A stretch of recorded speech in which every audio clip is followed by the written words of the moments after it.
Hello everyone, how you doing? This is Lead Professor Q at your service. Today we're going to go over Chapter 9, Resourcing and Accelerating Projects within our Contemporary Project Management Plan-Driven and Agile Approaches 5th edition book. So let's go ahead and go in.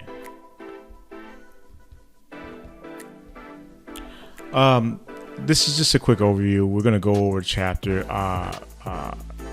sections 9.1 through 9.5 and go from there. So let's go over 9.1, the abilities needed to win resourcing projects. There's three sections I want to go over real quick: the science and art of resourcing projects, considerations when resourcing projects, and activities versus resource dominated schedules. So let's talk about behavior skills needed by a project manager.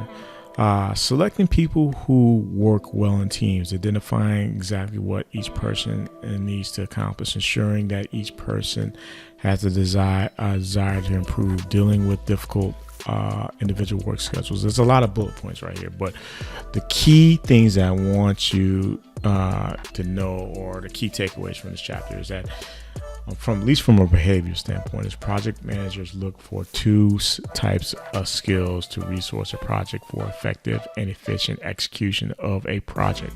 The first type of skill set is a technical skill set. The second type of skill set needed is behavioral. When we're talking about behavior, it's the most important behavior aspect is to ensure that each person works well within a team collectively. Now, when we're talking about the technical, there's various techniques that can be used to estimate resource costs, assess competencies, create staffing work plans,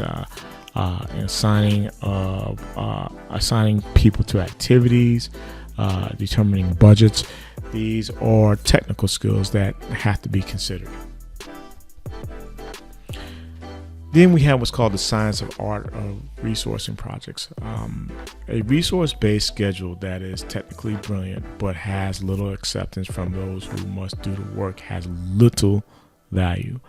A motivated team with poor assignments or very challenging assignments is more likely to be a better option for success. And know that when we're talking about this, when both the technical and the behavior aspects are addressed well, the project will have a higher probability of achieving ultimately a desired successful result.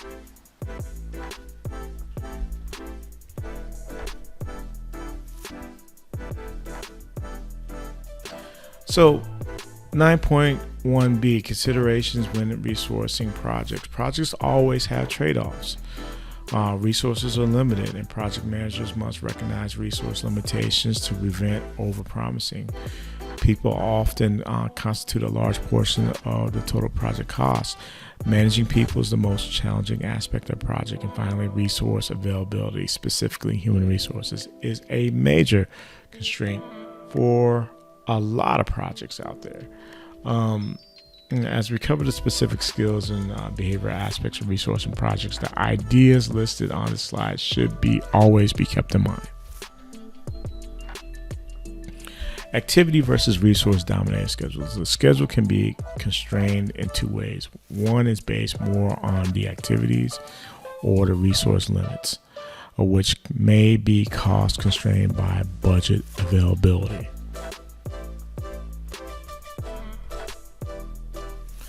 And here is just a chart to provide a comparison of activity versus resource dominated schedules. It's just a comparison of like certain activities like time in a project when scope is determined, and when there's more on activities or versus more on a resource, and it kind of gives you an idea of what that schedule will look like based off of the activity or the resource. So let's take a quick look at this grid and keep the outcomes in mind. We have what's called the estimate resource need, estimating resource activities. This is basically a list of components covered in our estimated resource needs section.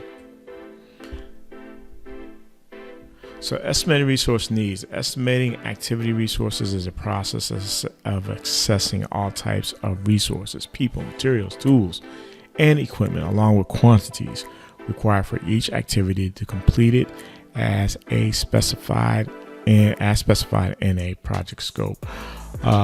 Something to consider is support needs such as information systems and human resources. Also have to consider constraints placed upon how people are hired, scheduled, and released. So when we're dealing with 9.3 plan resource management, we have to identify potential resources, we have to determine the resource availability, and we have to decide timing issues when resourcing projects.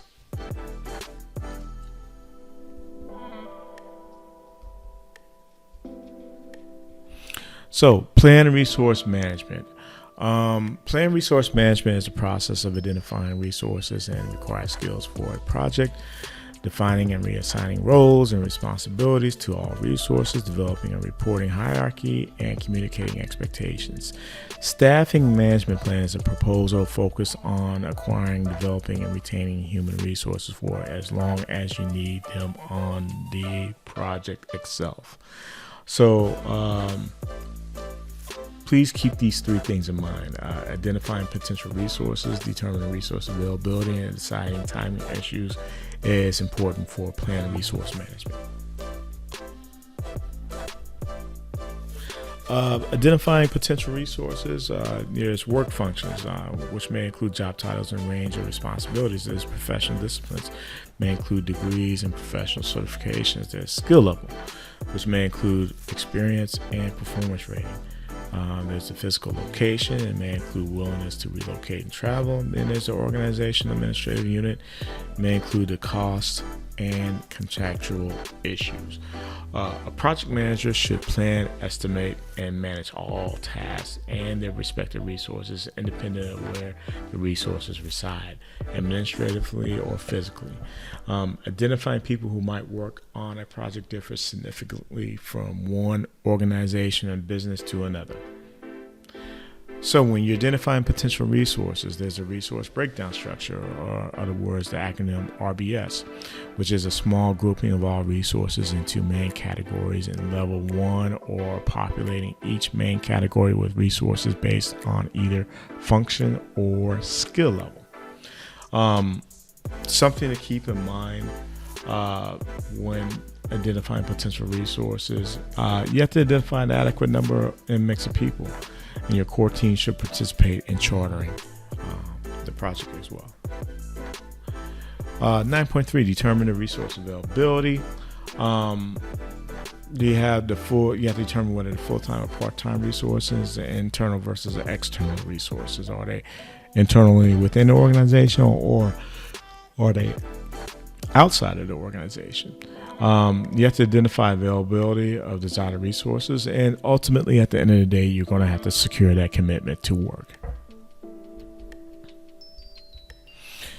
The project team composition. We'll just go over cross-functional teams, co-located teams, virtual teams, and outsourcing.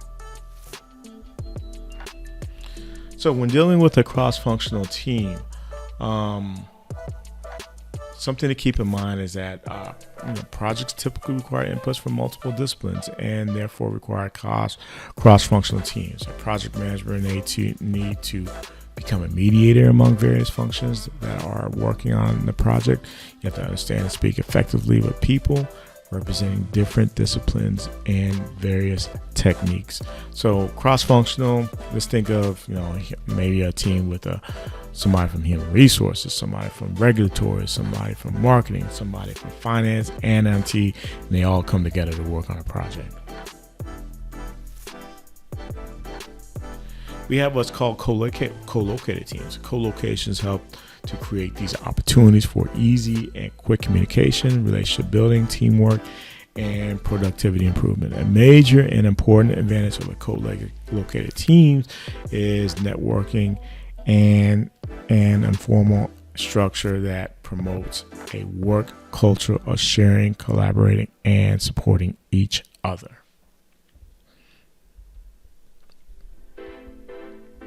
Virtual teams. Sometimes a project requires the expertise of many people who are geographically dispersed, and it is practical that to have them all work on the same location or proximity. These teams require many forms of communication. So let's imagine having teammates. You're based in Minnesota, and you have teammates in Georgia, you have teammates in California, you have teammates in New York, you have teammates in India, you have teammates in South America, you have teammates in Africa. It's a way to get a variety of talent from all parts around the states, if not around the world. Outsourcing. Project managers often are faced with the prospect of not finding the necessary talent within their organization. So outsourcing can allow a project to bring in talent from anywhere in the world. So outsourcing happens often. If you don't have that talent within or skill set within the organization, you can go outside of organization, hire consulting firms, or deal with different parts of the country, if not the world, who provide those skill sets, and have them be a part of the actual project team. So 9.5 is where you have to assign a resource to each activity. Basically what we're going to do here is to show the resource responsibility on a RACI chart.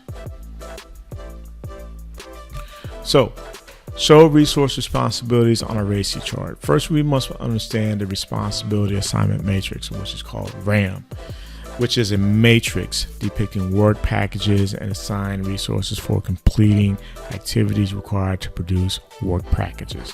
Now, let's get into RACI real quick, okay? RACI is a popular form of RAM that represents roles of key stakeholders, and the roles defined as responsibility are accountability A, consult C, and inform I for project activities in a matrix form.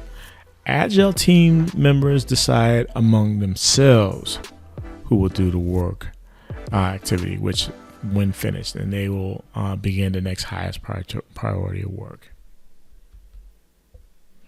And right here, RACIs are typically used in waterfall projects, and this is just an example of a RACI model. Every organization is different, but the book provides us an example, and it's pretty legit. All right, family, this is it for Chapter 9, Resourcing and Accelerating Projects. I hope you learned something. If you have any comments or feedback, please go ahead and put them in my comment section. You have a good rest of the day. Bye.